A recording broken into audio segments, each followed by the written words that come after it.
Saludos colegas escépticos, y bienvenidos a NLE. En esta ocasión, veremos de algunos llamados personajes considerados cristianos, o católicos, de los primeros siglos de nuestra era, es decir, después de Cristo, que para nosotros Cristo, fue o es, un avatar mayor, o en otras palabras, un mensajero espiritual, un enviado de otros reinos, un servidor importante, un alto iniciado. Avatar como los ha habido en la historia, considerados avatares mayores, como por ejemplo, Krishna, Buda, Zoroastro, Rama, Mahavira, entre muchos otros, que ya los iremos viendo a su debido tiempo, y para nosotros, Jesucristo, existió, fue real, estuvo en aquellas tierras donde señala la Biblia, donde solo unos cuantos, le entendían, pero muchos lo querían, algunos observaron las curaciones físicas, y no físicas, escucharon sus parábolas, con enseñanzas en sabiduría, y espiritualidad.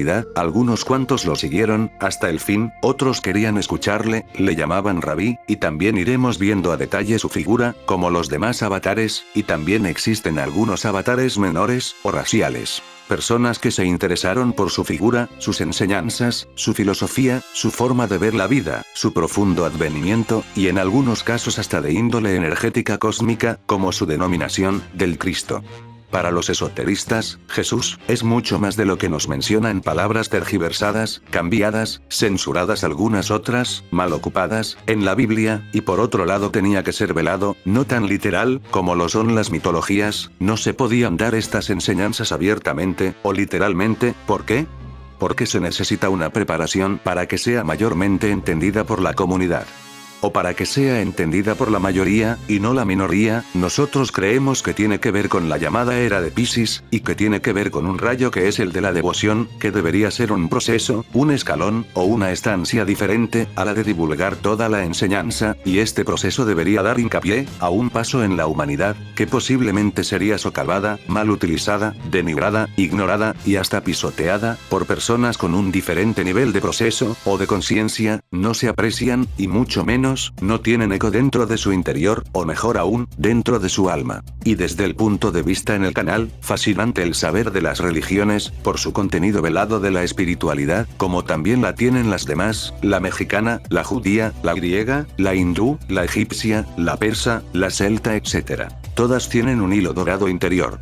Y no nos inclinamos por una sino por todas. Dicho esto, en aquellas épocas, dentro de los primeros 5 siglos, de la llamada época de Jesús, era una complejidad enorme dentro de imperios, religiones, sociedades, o escuelas, diferenciadas por muchas razones. Para empezar, había judíos, con sus determinadas ramas, luego había griegos, que por la helenización de Alejandro Magno, alcanzaron lugares de todo el Mediterráneo hasta más allá de Mesopotamia, Irán, o la India.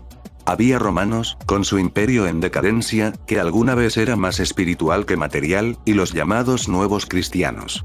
Toda esta revoltura, hacía cada vez más discrepancias entre ellos, ya sea en nombre de algún dios, de alguna doctrina, de alguna filosofía, de alguna forma de vida, de algún imperio, etc. Épocas en donde los cristianos eran perseguidos horriblemente, dados a las fieras, leones, castigados cruelmente, tanto por judíos como por romanos, como por la gente, que se deja llevar por una emoción, como lo fue el holocausto nazi, y son tan aniquiladores como lo es un Nerón, o algún emperador cruel, e ignorante.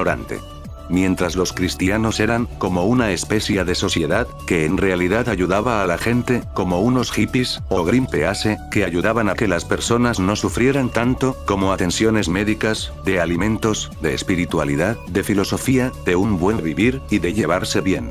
No eran la típica imagen que nos dan ahora los medios de comunicación, en redes sociales. Que dentro de las filas de la llamada Iglesia Católica, existe gente por sus propios bienes, sus propios intereses, sus preferencias materiales, y peor aún, personas a favor de la ignorancia, de la guerra, de la división, del odio, del individualismo, del hedonismo, del abuso, etc. Pero también hay personas chidas, como decimos en México, personas no malas, o personas que no tienen mala intención, personas que te desean lo mejor de ti, y de los demás, dentro de sus filas. Ya es momento de separar a los malos, de los buenos, y no meter en el mismo costal, a toda noble persona, servidor noble, sacerdote noble, un noble guía. Y dentro de aquellos primeros siglos, después de la época de Jesús, personas que mejor era irse al desierto, a seguir aprendiendo, a ejercer su práctica espiritual, y a ayudar a los suyos, y a la mayor gente posible. Algunos hacían comunidades, en las cuevas del desierto, algunos otros escribían, algunos otros querían llevar mensajes a otros lados remotos, algunos otros aprendían filosofía griega, para entender mejor a Jesús, algunos otros se iban a la biblioteca de Alejandría, a compartir sus saberes, con personas que les gustaba, o entendían la importancia.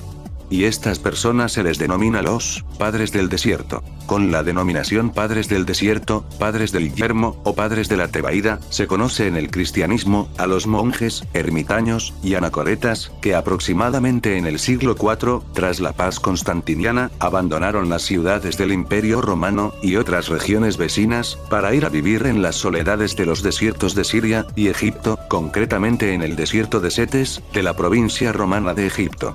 El Apoptegmata Patrum es una colección de textos de algunos de los primeros monjes y monjas del desierto, impreso como dichos de los padres del desierto. El primer padre del desierto fue Pablo de Tebas, y el más conocido fue Antonio el Grande, que partió al desierto en el 270-271 DC, y llegó a ser conocido como el padre y fundador del monaquismo del desierto. Cuando Antonio murió en el año 356 después de Cristo, miles de monjes y monjas se sintieron atraídos a vivir en el desierto, siguiendo el ejemplo de Antonio, lo que llevó a su biógrafo, Atanasio de Alejandría, a escribir que el desierto se había convertido en una ciudad. Los padres del desierto tuvieron una gran influencia en el desarrollo del cristianismo. Las comunidades monásticas del desierto, que surgieron de la reunión informal de monjes ermitaños, se convirtieron en el modelo del monacato cristiano, influyendo primero en las comunidades coptas, de las que estos monjes formaban parte y a las que predicaban. Algunos eran monofisitas o creían en una idea similar. La tradición monástica oriental en el monte Athos y la regla de San Benito estuvieron fuertemente influenciadas por las tradiciones que comenzaron en el desierto. Todos los renacimientos monásticos de la Edad Media buscaron inspiración y guía en el desierto. Gran parte de la espiritualidad cristiana oriental, incluido el movimiento esicasta, tuvo sus raíces en las prácticas de los padres del desierto. Incluso las renovaciones religiosas como las de los evangélicos y pietistas alemanes de Pensilvania, el movimiento de devoción moderna y el renacimiento metodista en Inglaterra son vistas por los eruditos modernos como influenciadas por los padres del desierto. Sus equivalentes femeninas son las madres del desierto. Las diócesis de Egipto en el año 400 después de Cristo, Antonio Abad y Pablo de Tebas. Después de la última y más sangrienta persecución de Diocleciano, desencadenada en el año 303, contra los cristianos, habiéndose legalizado, ya como religión oficial por medio del Edicto de Milán, de 313, no tenía sentido el martirio por la fe, y los ascetas cristianos buscaron, imitando a Cristo, que se retiró al desierto, un medio de purificarse, y hacer penitencia mediante otro tipo de sacrificio. Entre los conocidos, el primero de tales eremitas y anacoretas, fue el egipcio Pablo el Ermitaño, personaje imaginado por San Jerónimo, y que hace morir a los 113 años de edad, para superar el récord establecido por Atanasio en referencia a Antonio Abad, que fue conocido gracias a Antonio Abad, también anacoreta. En Siria hubo otros, como Simeón el Estilita. Cuando vivían en comunidad, o en lauras se los llamaba cenobitas.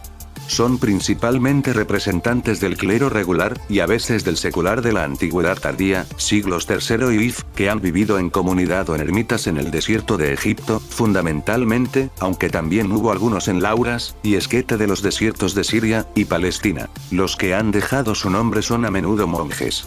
Algunos obispos eminentes, o percibidos como tales en la época, como Atanasio de Alejandría, Teófilo de Alejandría, Cirilo de Alejandría, Epifanio de Salamina, Gregorio Nacianceno, se suelen añadir al grupo, pero figuran también a veces algunos seculares o seglares, Eucaristo el seglar, el corruptor de Antonio, cuyo género de vida llenaba de admiración a ciertos ascetas endurecidos. Se encuentran asimismo nombres de algunas mujeres, como Ama Sarra, Sinclética, Eugenia en la ascesis solitaria, tales padres en arameo. Abba y Madre Sama buscaban lo que en griego se ha llamado esiquia, es decir, una paz interior. para posibilitar la reunión o unión mística con Dios, el hesychasmo. Al ser el testimonio de una especie de fe cristiana radical, tuvieron numerosos discípulos durante toda la Edad Media, y sus dichos o apotegmas fueron recopilados y traducidos a numerosos idiomas, originando de este modo un género literario, el llamado de los paterica. Con algunos de estos escritos, se inicia también la tradición de la filocalia. Junto a la vida de Antonio, escrita por el obispo de Alejandría, Atanasio el Grande, y a la historia lausíaca, de San Paladio, las diversas recopilaciones, resultan los documentos más importantes, para tener nociones de la historia de estos personajes.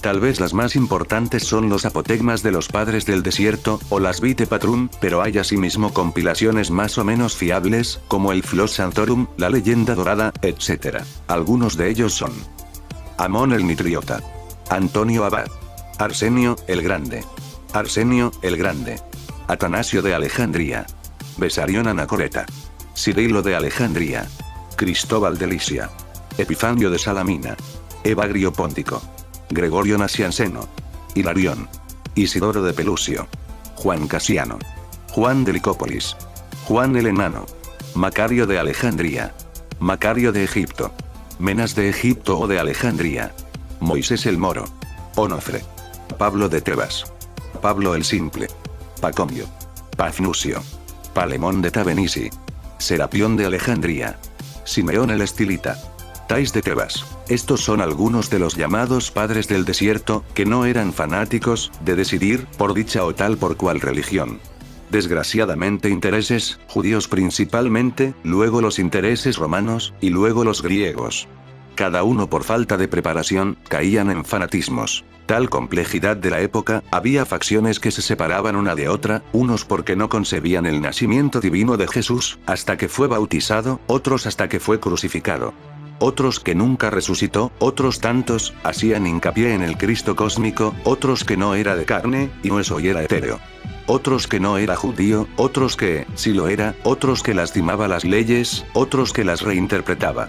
Un caldo, o sopa revuelto, y desgraciadamente en lugar de unirse, se separaron, hasta tal grado, de causar violencia, expulsiones, muertes, etc. Con esta entrega queremos hacer hincapié, en la complejidad que podemos caer los seres humanos, por connotaciones mentales y racionales, que es importante, pero lo más importante es la sabiduría y espiritualidad. Desde un humilde punto de vista, hemos leído libros fuera de las religiones que hablan de Jesús, de los judíos, de los romanos y de griegos, para intentar despejar telarañas históricas. Iremos introduciendo estas temáticas y circunstancias del catolicismo y judaísmo por el impacto en Occidente. Y no queremos separarlos, ni señalar sus equivocaciones. Hacemos el intento, para que podamos conllevar una mejor relación, quitarnos fanatismos, elevar nuestro espíritu, sostener el corazón, extirpar las emociones venenosas, y todo sea por el bien de ti, y de todos. Dime qué te parece el tema, en la caja de comentarios. ¿Crees que Jesús fue real? ¿Crees que existieron estas personas? ¿Por qué crees que se fueron al desierto, en lugar de ir a los templos de ciudades grandes? ¿Estos ermitaños no se preparaban con la lectura? Sin más lo dejamos aquí, colega escéptico, hasta la próxima.